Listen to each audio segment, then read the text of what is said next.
tangan ya buat Tuhan kita. Silakan duduk Bapak Ibu sekalian. Sekali lagi selamat bertemu, shalom saudara. Malam ini saya ingin berbicara tentang victim, valley, and victor. Yaitu berbicara tentang bagaimana proses dalam hidup ini. Saudara, sebagai pembukaan saya ingin menyampaikan ada hal-hal yang memang yang sedang terjadi sebenarnya khususnya setelah pasca pandemi, saudara.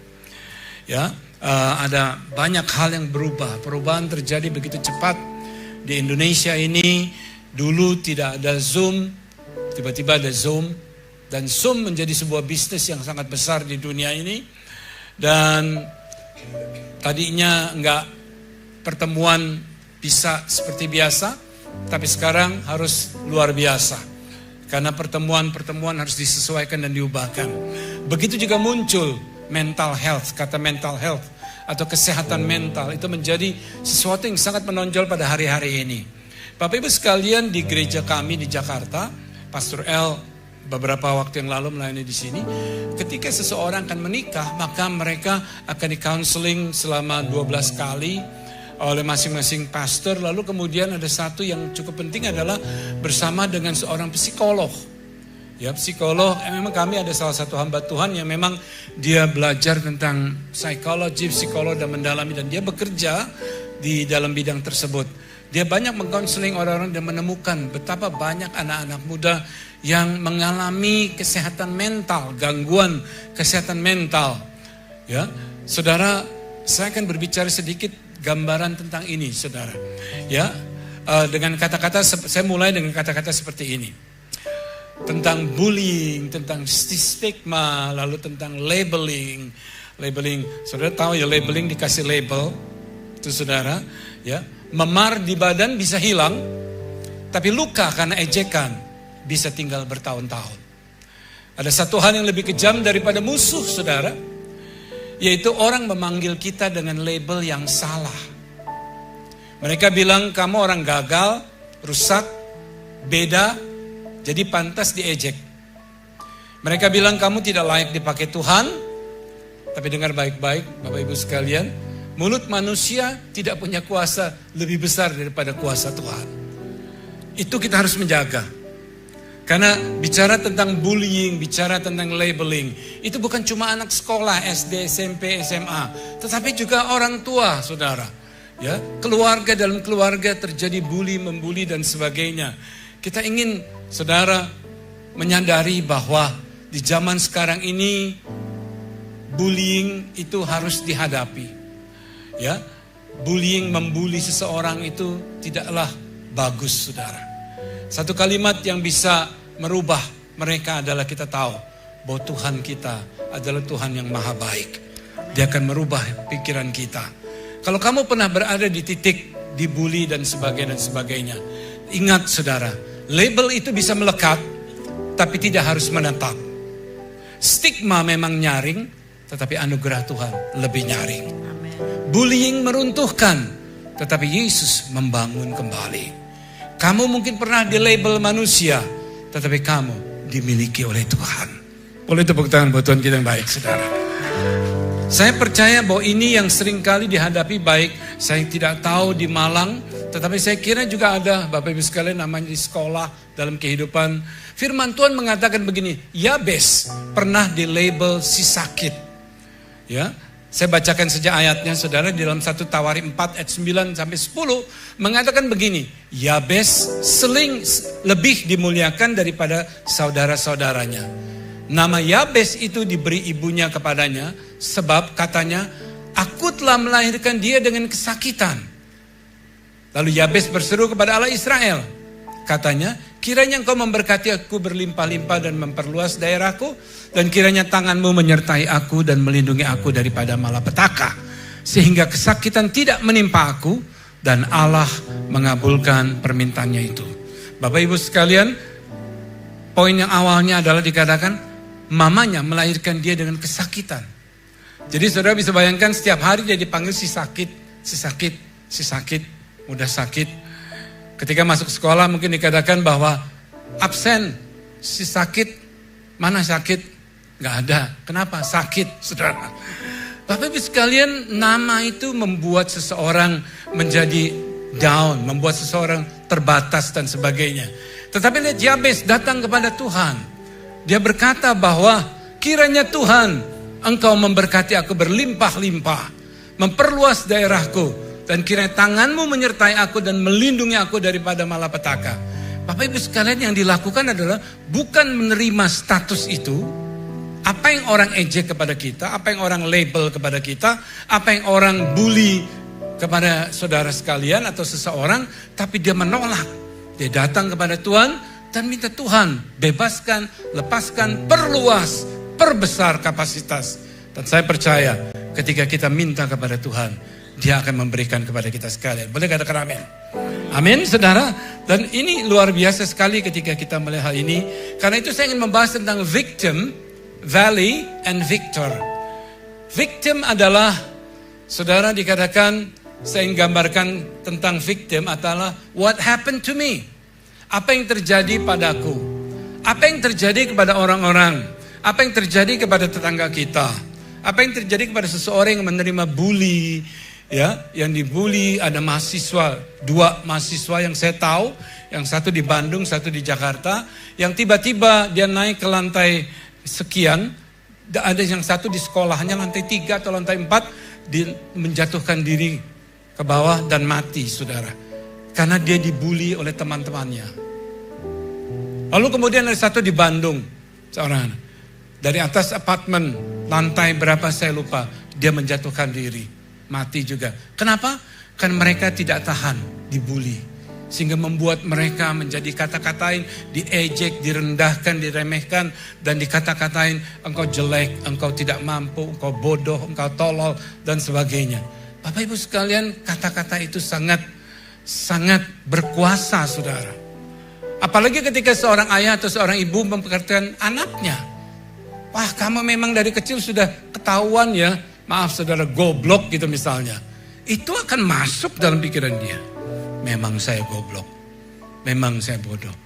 Jangan heran kalau dia besar menjadi orang yang mudah depresi, mudah terintimidasi, tidak kuat, saudara.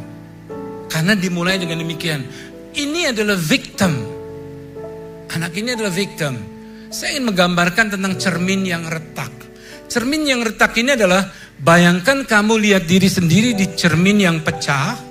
Bayanganmu menjadi terbelah-belah, tidak jelas, tidak utuh. Wajah masih ada, tetapi terlihat rusak dan tidak normal. Boleh tampilkan gambarnya. Sudah, retakan cermin tersebut. Saudara, wajahmu masih ada, tetapi rusak. Begitulah saat kamu disakiti, saudara, difitnah, dilabel, ditinggalkan. Oh, saya nggak bisa kelihatan di sini. Oh, lihat di sini. Oke, okay. Saudara. Nah, saudara bisa melihat itu tidak utuh, saudara, dan bahkan sangat membingungkan dan sangat buruk sekali. Tapi ingat, Bapak Ibu sekalian, retakan di cermin bukanlah identitas saudara.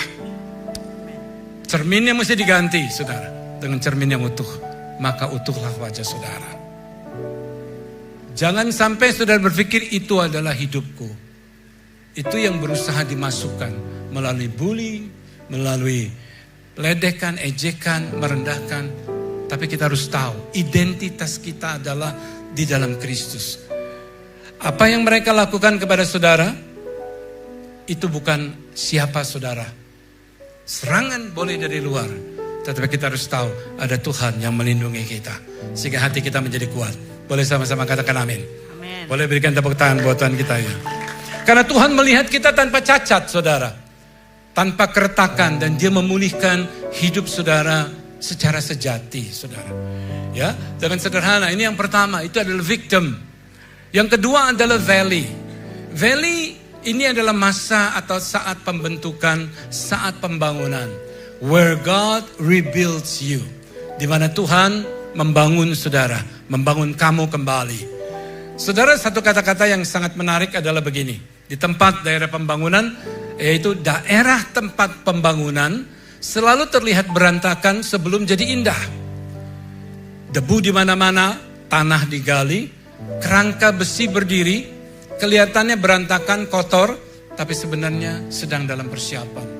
Di dekat rumah kami, hampir setiap hari kami lewat, itu ada bangunan besar sekali di perempatan jalan. Dan setiap hari kami lewat, itu kotor, berantakan, debu di mana-mana. Dan setelah kurang lebih 2 tahun atau sampai 2 tahun lebih, saudara, kami melihat sekarang ada bangunan yang tinggi sekali. Dan ketika pintunya dibuka, saya melihat, wow, luar biasa, bagus sekali, saudara. Tapi sebelumnya itu kotor dan berantakan. Itu berbicara tentang kehidupan di lembah, saudara. Berantakan kelihatannya. Hidup saudara berantakan. Banyak luka, kecewa di sana di sini. Lalu kemudian berantakan, hidupnya berantakan, tampangnya berantakan. Saudara, tapi kita harus ingat bahwa Tuhan tidak meninggalkan kita di lembah. Dia sedang membangun hidupmu secara ulang dengan diam-diam. Karena itu kelihatan berantakan. That's okay, saudara. Yang penting saudara tahu engkau sedang dibangun. Lembah adalah tempat pembangunan, bukan tempat penghancuran. Ketika saudara berada di lembah, maka saudara bukan untuk dihancurkan, tetapi untuk dibangun. Sedang ada pembangunan di sana. Mazmur 84 ayat yang ke-6 mengatakan demikian. Apabila melintasi lembah Baka adalah lembah air mata, sorrow. Mereka membuatnya menjadi tempat yang bermata air. Tuhan merubah air mata menjadi mata air. Dia merubah kesedihan menjadi berkat. Dia merubah kesukaran menjadi kesenangan. Dia merubah wajah yang muram menjadi wajah yang gembira. Dia merubah isi hati kita yang tadinya susah, sukar menjadi mudah dan penuh dengan sukacita. Itulah pekerjaan Tuhan, saudara. Dia merubah air mata menjadi mata air. Sehingga mata air itu bukan cuma hanya untuk kita, tapi untuk sekitar kita. Boleh katakan amin, saudara. Dia tidak membawa kita melewati lembah kesukaran dalam hidup ini. Yaitu masa pembentukan untuk menghancurkan kita. Tapi dia melakukan sesuatu di lembah itu. Yaitu rebuilding, dibangun ulang. Berapa banyak di antara Bapak Ibu sekalian yang pernah mengalami kegagalan? Boleh angkat tangan, saudara. Oke, jujur saudara. Salah saya pertanyaannya. Berapa banyak dari saudara yang tidak pernah ngalamin kegagalan? Boleh angkat tangan. Saudara. Oke ya? Setiap daripada kita ngalamin. Kalau dia tidak pernah mengalami, itu menjadi pertanyaan saya. Artinya kegagalan itu adalah lembah. Ada orang yang tinggal di lembah itu ketika diangkat, diajak jalan, ketika dibangunkan dia tidak mau. Karena dia pikir enak di lembah. Di lembah lebih sejuk daripada di atas, panas.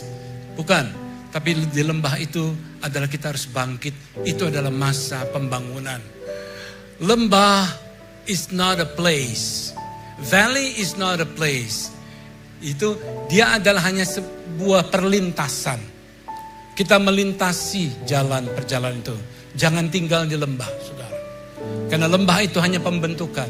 Nanti saudara akan keluar sebagai pemenang, hidupmu dipulihkan dan diberkati. Tepuk tangan buat Tuhan kita yang baik. Saudara, ingat kita ketika kita dibangun kembali, itu bukan sebuah hukuman. The valley season is where God's rebuilding you. Masa-masa sukaran, masa-masa berada di lembah adalah tempat di mana saudara sedang dibangun. Jadi jangan merasa bahwa Tuhan meninggalkan kita. Jangan kita merasa bahwa Tuhan jauh. Bapak Ibu sekalian, tahun 2018 bulan Oktober saya divonis kena kanker limfoma, kanker getah bening stadium 3B. Stadium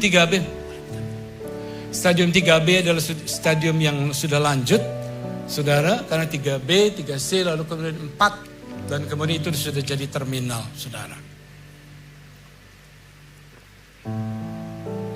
Saya diperiksa selama 3 bulan, baru kemudian yang terakhir di Jakarta, ketika di CT scan baru kelihatan bahwa ternyata kalau kanker limfoma atau getah bening itu dia berada di semua titik-titik darah. Artinya ada di sini leher dan sebagainya. Saya tidak, saya itu parkir di satu tempat yaitu di limpa, saudara. di bagian limpa saya. Nah disitulah kalau saya kasih lihat dari foto saudara, ada merah-merah yang cukup banyak. Dan itu ditangkap, gambar itu ditangkap oleh PET scan. Jadi secara persis diketahui situasi dan keadaan saya. Nah disitulah dokter lalu mengambil keputusan, tadinya apakah limpa saya mau dioperasi, diambil, diangkat. Tapi kemudian dokter ini baik, dia berkata tidak. Lebih baik di kemoterapi agar bisa tahuan. Karena kalau diangkat ternyata malah menyebar, kankernya tetap ada kan menyebar. Jadi akhirnya di kemoterapi saudara. Di Singapura kami melakukannya. Lalu kemudian pada waktu kemoterapi pertama, kedua, ketiga sudah mulai clear. Tetapi dokter katakan tetap harus dijalani sampai habis. Setelah 6 kali saudara, saya sangat menderita terus terang pada waktu di kemo itu. Menderitanya artinya begini, saya ada masa-masa yang lemah sekali. Masa-masa di mana saya tidur terus, tidak bisa bangun, mau mandi aja sempoyongan, sudah berat sekali. Dan berat badan saya dari 86 menjadi 67. Saudara bisa bayangkan 67 hanya tinggal tulang saudara. Saya menggambarkan apa yang saya alami dan ketika saya berkata dalam satu doa, Tuhan saya mendoakan orang sembuh. Tapi saya tidak sembuh ya Tuhan. Ternyata Tuhan ingin saya mengalami melalui lembah kekelaman. Lalu ayatnya muncul saudara. Sekalipun aku berjalan dalam lembah kekelaman, aku tidak takut bahaya. Sebab gadamu dan tongkatmu itu yang menghibur aku. Bapak Ibu sekalian, lembah itu berbicara tentang proses. Jadi saya menganggap ini sebagai sebuah proses untuk introspeksi saya dan hidup saya dan diri saya. Karena itu apa yang harus dilakukan ketika seorang sedang diproses? Ikuti saja. Saya juga gak tahu saya salah apa dan sebagainya. Ternyata bukan kesalahan manusia, bukan apa. Ya Tuhan kalau dia ingin membawa kita di lembah kekelaman, ya segala sesuatu bisa terjadi. Jadi saya ikuti proses tersebut saudara. Betapa sakitnya waktu saya ditusuk sumsum tulang belakang saya, dipecahkan, saudara bisa bayangkan sumsum, dipecahkan tulangnya, lalu diambil, disedot untuk dibiopsi, lalu kemudian diperiksa di lab selama beberapa minggu, lalu saya kembali, dokter berkata ternyata clear, jadi tidak ada masalah. Nah, lalu saudara, kemudian saya di limpa saya, dibiopsi juga, ditusuk dengan jarum yang panjang dan besar saudara. Jadi dari belakang tidak boleh goyang, karena begitu goyang saya akan kena arteri yang main artery, itu akan pecah, lalu kemudian saya akan game over langsung. Jadi dokter yang mengambil biopsi tersebut di limpa saya, dia menusuk dari belakang dengan begitu teliti dan tangannya tidak goyang, tidak ada tremor sedikit pun. Ini semua dilakukan di Singapura saudara. Lalu saya menjalani kemoterapi setelah itu. Dan setelah 6 kali saya dinyatakan clear saudara. Tapi belum dikatakan sembuh. Karena kanker itu bisa kembali. Jadi saya terus menjalani pemeriksaan. Setelah selesai 6 kali, saya lalu dicek setiap 6 bulan sekali di PET scan. Cek yang paling baik adalah di PET scan. PET scan karena di foto, di scan jadi kelihatan. Lalu kemudian setelah dari itu 1 tahun sekali. Terus kena pandemi. Pandemi baru 2 tahun saya periksa. Ternyata terus clear sampai Januari 2025. Saya periksa lagi ke sana, dokter menemukan setelah 6 tahun dikatakan you are still clear, so you don't have to go back to Singapore anymore. Amin saudara. Karena udah pas masa sementara tersebut, you are healed gitu. Setelah 6 tahun saya dinyatakan sembuh. Saya bersyukur Bapak Ibu sekalian. Kalaupun saya ingat prosesnya, itu menjadi sebuah pelajaran bahwa in all the way Tuhan itu setia. Dia tidak pernah jauh. Dia genapi janji firman-Nya. Sekalipun aku berjalan dalam lembah kekelaman, aku tidak takut bahaya. Sebab gadamu dan tongkatmu itu yang mendampingi. Luar biasa sekali saudara. Tadinya saya berpikir kami sudah ingin menjual rumah karena tidak punya biaya. Karena saya tidak punya insurance. Apalagi saudara tahu kalau di Singapura pengobatan itu sekali kemo $15,000 saudara. Belum lagi yang lain, pemeriksaan darahnya, pemeriksaan ininya dan sebagainya. Saudara, kurang lebih mungkin 1,5 miliar saudara.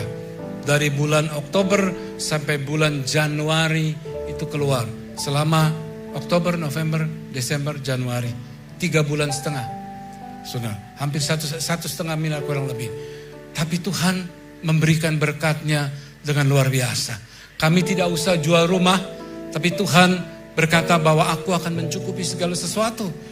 Dan Bapak Ibu sekalian, saya tidak pernah kenal ada orang-orang yang tiba-tiba mengirimkan vitamin, tiba-tiba mentransfer uang. Saya juga tidak tahu siapa ini orang. Dia hanya bertanya, Bu, boleh kirim rekening ke saya, nanti saya beri. Dan sampai itu semua kami tidak berhutang sebab God is a great God. Amin, saudara. Kalau dia izinkan kita masuk lembah, dia pasti akan ajak kita keluar dari lembah itu. Amin. Kenapa lembah? Lembah itu sangat penting. Karena lembah mengeluarkan buah. Saudara, kalau menanam, di Israel ada satu dataran namanya di daerah Galilea. Galilea itu sebuah lembah. Turun ke bawah. Disitulah paling subur. Disitulah buah-buahan dihasilkan. The best fruit ada di lembah. Ketika kita berada di lembah, jangan tolak. Karena disitulah buah-buah kita sedang diproses oleh Tuhan. Biar muncul lebih sabar, lebih baik, lebih murah hati, lebih suka menolong, lebih dalam segala hal dalam pelayanan ini.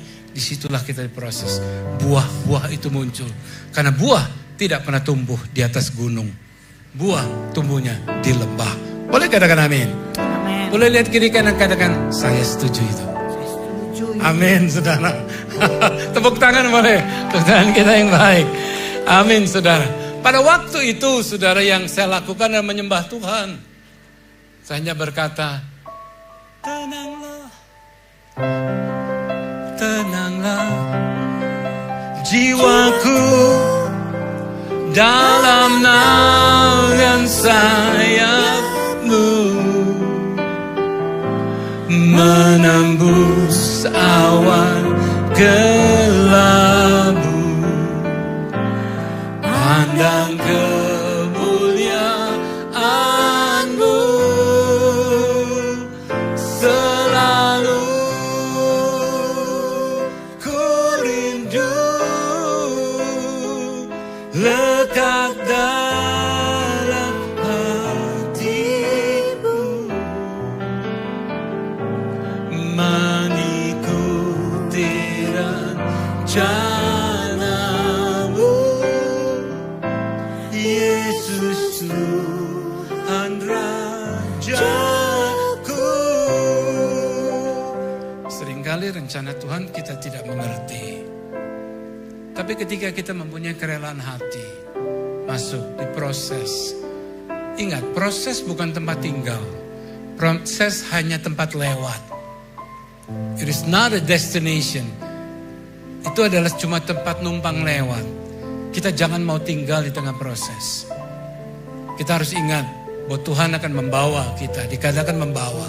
Berarti bukan Tuhan menghentikan kita di lembah, tapi Dia membawa kita keluar dari lembah. Itu yang harus kita pegang.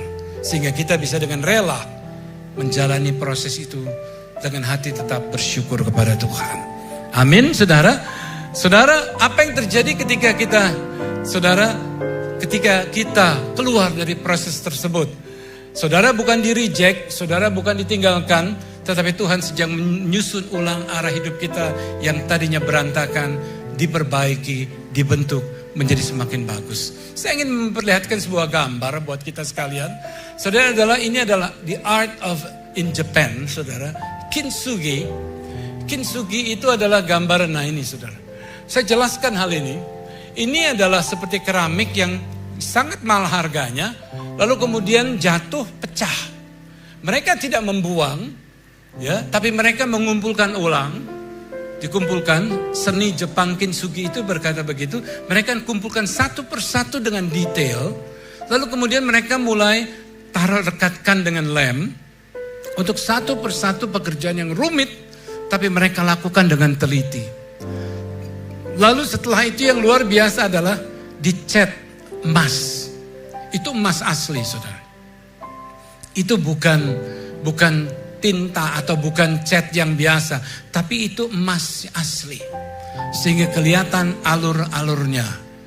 Dan itu akan menjadikan keramik ini jauh lebih mahal, jauh lebih indah daripada sebelum dia pecah. Itulah hidup kita. Ketika ada orang-orang yang hancur hatinya, hancur hidupnya karena di proses tersebut. Ingat saudara, itu bukan tempat tinggal kita.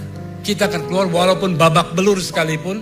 Ingat gambaran itu, hidup kita lebih berwarna. Ada emas dari Tuhan diberikan kepada kita. Menggambarkan penderitaan kita, kesukaran kita, perjuangan kita. Tepuk tangan buat Tuhan kita. Amin saudara. Hidup kita seperti demikian. Kita punya emas. Harga emas paling mahal hari-hari ini saudara. Dolar naik, emas naik. Cuma emas-emas yang lain turun. Mas Joko turun, saudara. Saudara, ya. Tapi kita tahu, kita memiliki berapa banyak saudara yang pernah mengalami kegagalan. Boleh sekali lagi angkat tangan, saudara. Oke, saudara mempunyai ada garis emas dalam hidup saudara. Amin, saudara. Karena saudara tidak menyerah. Kalau saudara menyerah, saudara tidak ada di tempat ini. Tapi kita tahu, we came here karena to celebrate God goodness. Tepuk tangan lagi buat Tuhan kita yang baik. Amin, saudara. Hal yang ketiga adalah victor. Victor adalah who I am becoming. Kita akan menjadi apa? Jadi pemenang, saudara. Mazmur pasal 84 ayat ke-7 mengatakan bahwa mereka berjalan makin lama makin kuat. Di dalam kitab 2 Korintus 2 ayat 14 berkata juga, syukur kepada Allah yang dalam Kristus selalu memimpin kami di jalan kemenangan. Di jalan kemenangan. Ketika kita merelakan dari victim, lalu kemudian menjadi, dari victim menjadi diproses saudara, valley, lalu kemudian kita dibawa naik menjadi victor. Who are becoming. Bapak Ibu sekalian, ada beberapa waktu lagi, ada beberapa waktu lagi karena kita akan perjamuan kudus. Saudara ingat bahwa kata Mazmur 84 ayat 7 mengatakan demikian. Mereka berjalan makin lama makin kuat. Kehidupan rohani kita harus tetap berjalan. Firman Tuhan berkata, mereka berjalan makin lama makin kuat, hendak menghadap Allah di Sion. Saudara, hendak menghadap Allah di Sion, naik ke atas. Saudara, kami berkali-kali ke Israel, puluhan kali, mungkin sudah 20 sekian kali, saudara. Dan kami suka kalau pada waktu Sabat, mereka berjalan bergandengan tangan. Saudara, orang-orang Yahudi menuju ke rumah Tuhan. Mereka berjalan bersama-sama sambil senang-senang, saudara. Nah, firman Tuhan berkata, mereka berjalan makin lama makin kuat. Sebenarnya ayat ini cukup kontroversial. Orang berjalan makin lama makin melelahkan. Tapi di dalam Tuhan yang memberikan kemenangan kepada kita, kita berjalan makin lama makin kuat. Saya ingin bersaksi saudara, sebelum saya kena kanker, saya kalau khotbah paling bisa 3 kali. Tapi setelah saya sembuh dari kanker, atau dalam proses kanker, penyembuhan, saya khotbah 6 kali. Tidak capek. Tadi malam pada waktu hari Minggu 5 kali, tidak capek dan masih bisa ngobrol, masih bisa makan malam. Saya percaya ketika kita dekat dengan Tuhan, percaya kepada Tuhan, maka dikatakan berjalan makin lama makin kuat. Kekuatan kita dipulihkan, tenaga kita dipulihkan, dan hal-hal yang baik dipulihkan Tuhan kepada kita. Amin. Saudara, beberapa kata-kata penutup. Yang pertama adalah ini yang penting, saudara. Ingat dalam hidup ini, a diamond is formed under pressure. Berlian itu terbentuk dalam tekanan. Kita tidak bisa menghindar dari tekanan, pressure dalam hidup ini. Dalam pekerjaan, dalam kehidupan, dalam usaha, dalam perjalanan hidup sehari-hari, maupun mereka yang kuliah, sedang mengambil S1, S2 dan sebagainya. Selalu ada pressure. Tapi ingat, a diamond is formed under pressure. Ketika kita dalam tekanan, kita ingat, kita ini seperti berlian-berliannya Tuhan, saudara. Kita mengalami tekanan agar cemerlangnya itu muncul, saudara. Lalu yang kedua dikatakan a sword is shaped in fire. Pedang itu dibentuk dalam api. Kalau Bapak Ibu sekalian suka nonton acara di TV dikatakan forged by fire atau forged in the fire, maka saudara tahu bagaimana proses cara membuat pedang atau cara membuat golok atau cara membuat pisau Jepang itu saudara. Itu selalu shaped in fire. Ketika api pencobaan, api begitu membakar kita, begitu panas sekali hidup kita, begitu sulit. Saya hampir hangus ini terbakar. Ingat Bapak sekalian, kita sedang dibentuk menjadi pedang yang tajam dan berkilauan. Bapak Ibu Saudara tahu, anak saya paling suka makan sashimi. Kalau sashimi itu yang orang Jepang yang memang yang premium punya, maka ketika dia motong tunanya itu harus cuma sekali, seret begitu. Enggak begini saudara. Kalau di pasar ya sudah potong begini. Tapi pisau tersebut akan cuma sekali, dia akan kepotong sembawa. Untuk bisa mendapatkan ketajaman seperti itu, maka tidak ada jalan lain. Api. Dibentuk dalam api. Hidup kita jangan menolak api, saudara. Kadang-kadang kita harus masuk di dalam lembah. Api itu begitu panas buat kita. Tapi minta Roh Kudus memberikan keteduhan dalam hidup kita. Memberikan kita ketahanan agar kita bisa bertahan dan keluar sebagai pedang-pedang yang cemerlang. Amin. Amin, saudara. Oke, sudah seterusnya dikatakan, you're not just going through pain. You're becoming someone stronger through it. Saudara bukan cuma melewati rasa sakit. Saudara sedang dibentuk menjadi seseorang yang lebih kuat.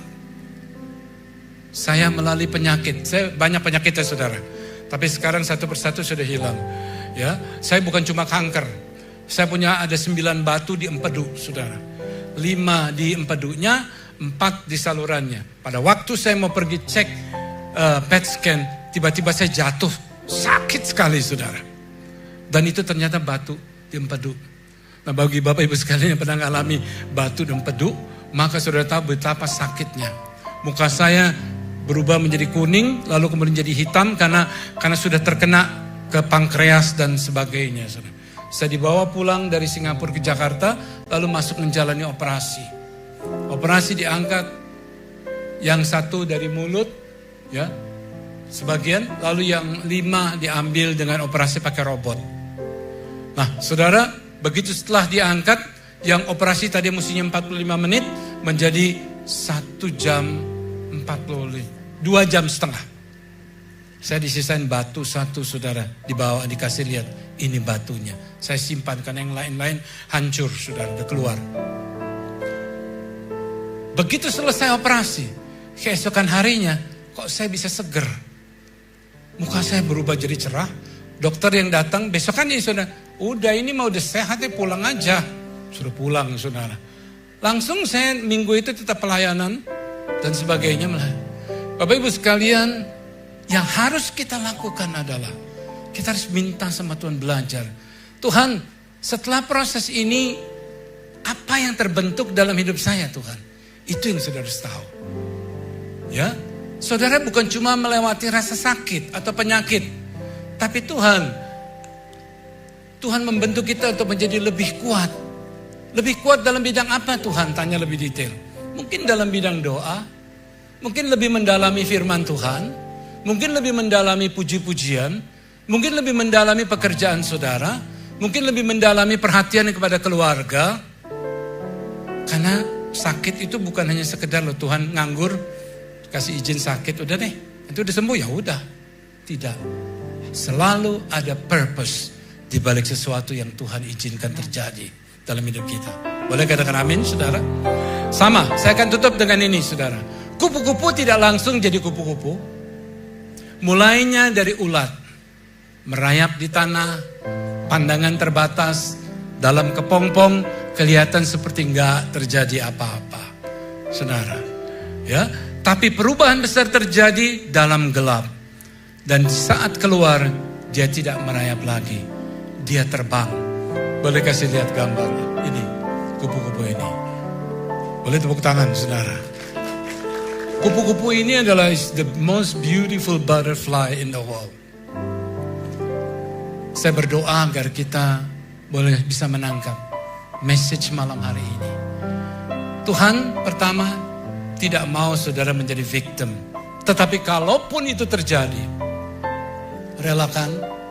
Lalu kita mau di proses in the valley, proses berjalan di valley. Karena in the valley kita menghasilkan buah, saudara. You become fruitful. Dan buah itu pasti manis yang in the valley. Lalu saudara naik lagi sebagai pemenang. Dan perubahan itu terjadi di dalam gelap. Dalam kegelapan hidup kita. Sama seperti kupu-kupu, saudara. Dalam kegelapan hidup kita. Itu terjadi. Tapi tiba-tiba kok saya bisa terbang sekarang?